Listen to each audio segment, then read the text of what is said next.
मैं एग्जांपल आपके सामने रख रहा हूँ जी। इस्लाम में ये बात आती है, मैंने आमिर भाई से सुना कि माँ के कदमों तले जन्नत है। आमिर हक के टीम में मैंने ये बात सुनी और उसके लिए मैं बड़ी उनकी इज्जत करता हूँ, हमारी उस पर बड़ी लंबी गुफ्तगू हुई थी।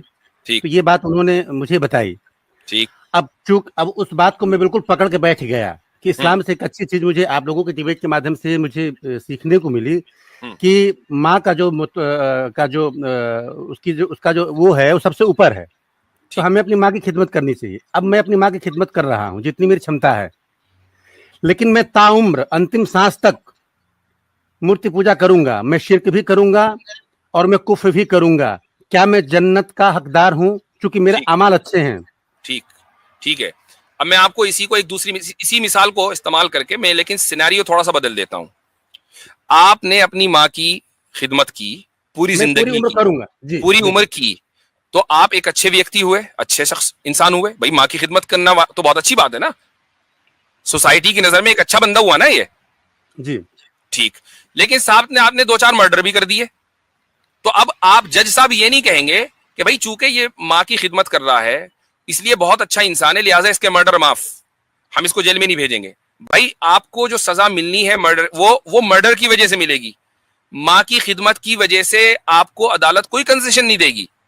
खुदा ने आपको हुक्म दिया कि आप माँ की खिदमत करें, लेकिन आप उससे बढ़कर जो जुर्म है वो है खुदा का इनकार या मूर्ति पूजा, खुदा के साथ पार्टनरशिप, ये उससे बढ़कर जुर्म है। आप वो जुर्म का मुर्तकिब हो जाएं तो फिर आप ये नहीं कह सकते कि जी मैं तो खुदा माँ के कदमों तले जन्नत होती है, मैंने तो उस जन्नत की तलाश की थी, मुझे आपने क्यों नहीं दी। भाई उससे बढ़कर जुर्म आप कर चुके हैं। एक आदमी ने चोरी नहीं की लेकिन कत्ल कर दिया, तो कोई ये नहीं कह सकता कि चूंकि मैंने चोरी नहीं की तो मुझे कत्ल की भी सजा नहीं मिलनी चाहिए। भाई कत्ल किया तो कत्ल की सजा मिलेगी ना, चोरी की नहीं मिलेगी चूंकि चोरी नहीं की। ठीक है, तो मुफ्ती साहब गोया आपका ये कहना है कि एक हिंदू या एक सनातन को मारने वाला ताउम्र चाहे जितनी भी अच्छे अमाल करे, चूंकि वो मूर्ति पूजक है, चूंकि वो बुत परस्त है, चूंकि वो शिर्क करता है, इसलिए वो दोजखी है, वो जन्नत में जाएगा। जी हाँ भाई, ये तो हमारा एक समझ लीजिए कि कुरान के हर सफे पर यही अकीदा लिखा हुआ है। ये कौन सी आपके लिए ये नई बात नहीं होनी चाहिए। आई एम सरप्राइज कि आप मुसलमानों की स्ट्रीम्स पर आ रहे हैं और अभी तक आप इस चीज को नहीं समझ सके या एक्नॉलेज कर सके कि मुसलमानों का यही अकीदा है कि इट डजंट मैटर कि आप अपनी पर्सनल जिंदगी में कितने अच्छे हो, अच्छाई खुदा ने डिफाइन की है, उसके मुताबिक अगर आप अच्छे नहीं है तो आप जन्नत के मुस्तहिक नहीं है। आप अपने एतबार से अच्छे होते रहें।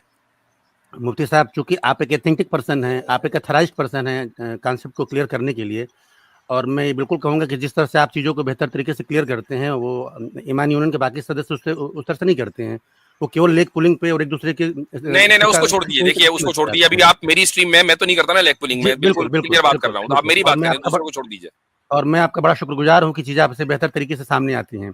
तो बहरहाल हम वहाँ पे थे कि मैं सारी जिंदगी सारे अच्छे अमाल करता रहूं, लेकिन चूंकि मैं शिर्क कर रहा हूं, चूंकि मैं बुत परस्त हूं, चूंकि मैं सनातन को मानने वाला हूं, तो मेरे लिए दोजख पक्की है, ये फाइनल है।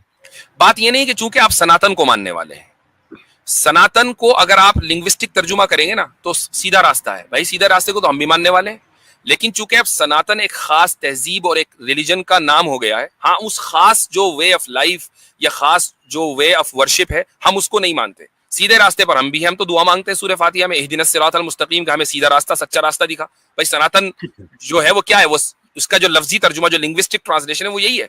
तो हम भी दरअसल खुदा से यही दुआ मांगते हैं कि रोजाना नमाज के अंदर हम हर रकत में सूरह फातिहा पढ़ते हैं, कितनी रकतें हम दिन में पढ़ते हैं, तो हम रोजाना ये दुआ मांग रहे हैं कि तू हमें सीधा रास्ता दिखा।